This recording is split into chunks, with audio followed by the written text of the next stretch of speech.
Simple question de choix. Histoire et faits de la Bible, utile pour nous aujourd'hui. Une méditation quotidienne de Rinde Bruinsma. Aux éditions Vie et Santé. Bonne écoute. Nous poursuivons notre plan de lecture dans le livre d'Esdras, au chapitre 7 à 10. Notre texte de base aujourd'hui se trouve dans Esdras, chapitre 8, versets 20 et 21, que nous lirons dans la version second 21 de la Bible. Là, près du fleuve d'Ahava, j'ai proclamé un jeûne d'humiliation devant notre Dieu afin de le prier de nous accorder un heureux voyage, à nous, à nos enfants et à tous ceux qui nous appartenaient. J'aurais eu honte de demander au roi une escorte et des cavaliers pour nous protéger contre l'ennemi pendant la route, car nous lui avons affirmé: la main de notre Dieu repose sur tous ceux qui le cherchent afin de leur faire du bien. Après quelque temps, un certain Esdras, selon ce qui est écrit dans Esdras chapitre 7 verset 1er, partit de Babylone pour Jérusalem. C'était un scribe versé dans la loi, selon la Bible. Une cinquantaine d'années environ après que le temple ait été reconstruit par la première vague de Judéens rentrés d'exil, il partit avec un contingent d'environ 1700 hommes.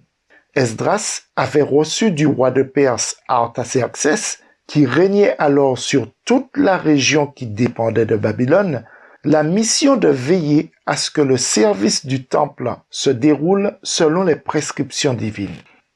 Esdras bénéficiait d'une remarquable collaboration de la part des autorités perses.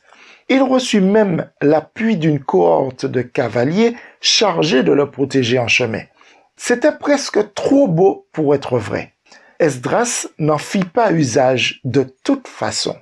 Il lui fut signifié que les hommes et les femmes qui l'accompagnaient ne devaient pas oublier qu'il ne s'agissait pas d'un banal voyage vers la ville et le pays de leurs ancêtres, là où ils pourraient goûter leur bonheur, mais d'une mission sainte qui exigeait beaucoup de foi et de consécration.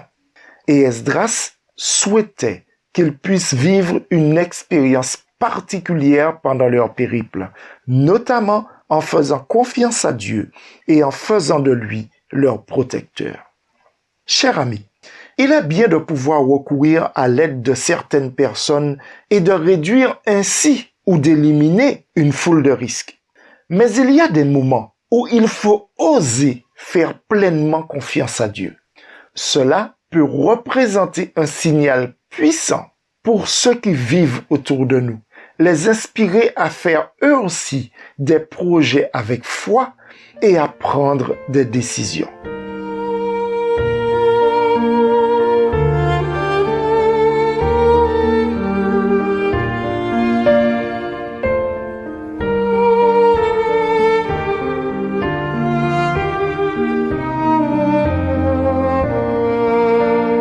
Prions ensemble. Seigneur mon Dieu, donne-moi le courage de te faire entièrement confiance aujourd'hui. Permets que les autres le voient et qu'ils en soient inspirés. Dans le nom de Jésus. Amen.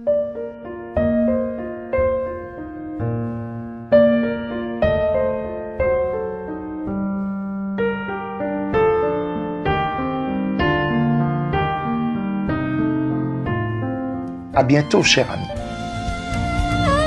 Simple question de choix de Rinde Bruinsma. Aux éditions Vie et Santé.